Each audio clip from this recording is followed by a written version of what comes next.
Hadj 2025, quand la foi se heurte aux affaires. Un scandale qui fâche. Mesdames et messieurs, bienvenue sur CTV, la chaîne qui vous apporte l'actualité sans détour. Aujourd'hui, nous plongeons au cœur d'une affaire qui fait trembler la communauté musulmane du Cameroun. Une histoire qui, en quelques jours, a soulevé des vagues d'indignation et semé la confusion parmi les fidèles. Accrochez-vous bien, car ce qui se trame ici dépasse la simple organisation d'un pèlerinage.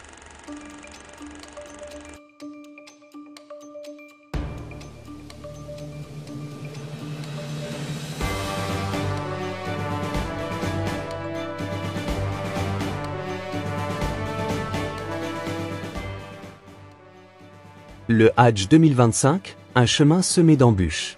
Chaque année, des milliers de musulmans camerounais rêvent d'accomplir le Hadj, ce pèlerinage sacré à la Mecque, un des piliers fondamentaux de l'islam. Un rêve qui demande des années d'économie et une grande ferveur spirituelle. Mais cette année, la route vers la Terre Sainte semble avoir pris un détour inattendu et surtout scandaleux. Le 3 mars 2025, le gouvernement, à travers le ministère de l'administration territoriale dirigé par Paul Atanga NJ, annonce officiellement le prix du Hadj, 3 262 620 francs CFA. Un soulagement pour certains, une contrainte financière pour d'autres, mais au moins les choses semblaient claires. Sauf que, 3 jours plus tard, le 6 mars au matin, coup de tonnerre, les 4000 places attribuées sont annoncées comme étant déjà épuisées. Des milliers de fidèles se retrouvent devant des guichets fermés avant même d'avoir eu le temps d'effectuer leur versement. Mais qui a bien pu acheter toutes ces places en un temps record? Comme dit un proverbe africain, quand la rivière se trouble subitement, c'est que le crocodile n'est pas loin. Les soupçons commencent à se multiplier. Et il y a de quoi? Vous êtes sur CTV. Vous êtes sur CTV. Une affaire qui sent la magouille. Au même moment, le PDG de Sama Voyage, une agence privée de voyage, annonce une offre pour un Hadj privé à 3 460 000 francs CFA. Curieuse coïncidence, non? Comment expliquer qu'une agence privée puisse encore proposer des places alors que celles du gouvernement sont épuisées? Et pourquoi ce prix plus élevé de près de 200 000 francs CFA? Plus grave encore, des fidèles commencent à recevoir des propositions étranges. Les mêmes places officielles, mais revendues avec un surcoût de 150 000 à 200 000 francs CFA. Quand le rat s'assoit sur le fromage, il ne veut pas qu'un autre le voie. Autrement dit, il semblerait que certaines personnes aient mis la main sur ces places avant tout le monde, pour mieux les revendre ensuite, en réalisant un joli bénéfice au passage. Vous êtes sur CTV. Vous êtes sur CTV. Colère et indignation, la communauté musulmane en ébullition. Dès l'annonce de cette situation, la colère gronde au sein de la communauté musulmane. Des fidèles expriment leur indignation dans les mosquées, sur les réseaux sociaux et même dans la rue. Certains parlent de corruption organisée, d'autres de vol en plein jour. Face à la pression grandissante, le ministre Paul Atanga NJ publie un communiqué le 8 mars, affirmant que le prix officiel du Hadj reste inchangé et que toute agence prise en flagrant délit de spéculation sera sanctionnée. Mais pour beaucoup, cette déclaration ne suffit pas. Quand le serpent change de peau, il reste un serpent. Autrement dit, ce n'est pas en faisant une simple annonce qu'on efface les soupçons. Vous êtes sur CTV. Vous êtes sur CTV.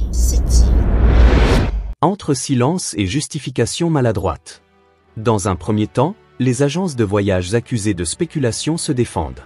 Elles évoquent des augmentations de tarifs imposées par l'Arabie Saoudite et justifient leur nouveau prix par des coûts imprévus. Mais les fidèles n'y croient pas. Pourquoi certaines agences avaient-elles déjà ces places en stock avant même la fermeture des inscriptions officielles? Face à la pression, le gouvernement annonce l'ouverture d'une enquête. Mais soyons honnêtes, combien de fois avons-nous entendu ces promesses sans jamais voir de véritables sanctions? La question qui fâche, Paul Atanga NJ est-il responsable?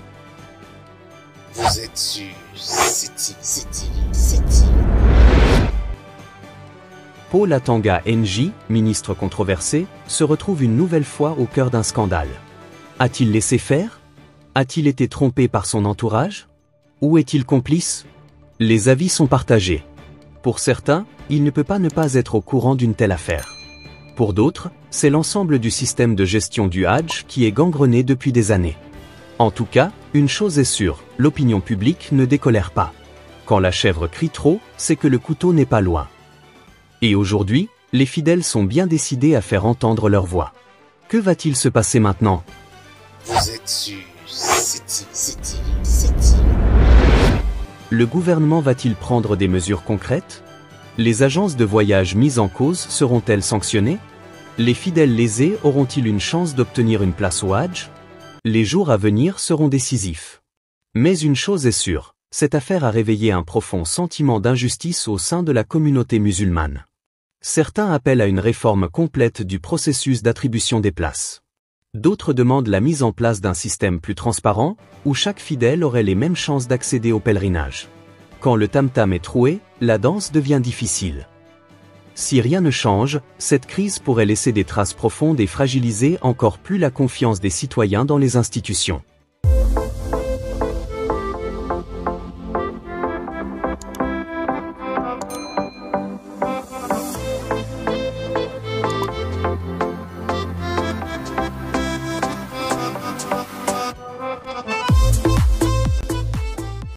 Un scandale qui appelle à la vigilance. Mesdames et messieurs, cette affaire du Hadj 2025 est bien plus qu'une simple histoire de billets d'avion. Elle révèle un problème plus profond, l'opacité, le favoritisme et le manque de transparence dans la gestion des affaires publiques. Les fidèles ont le droit de savoir. Le gouvernement doit rendre des comptes. Et vous, qu'en pensez-vous? Qui est responsable de cette situation? Que faut-il faire pour éviter que cela ne se reproduise? Dites-nous tout en commentaire et abonnez-vous à CTV pour ne rien rater des prochains développements de cette affaire. Car ici, nous vous informons sans détour et sans filtre. À très bientôt pour une nouvelle enquête sur CTV, votre chaîne d'actualité politique camerounaise.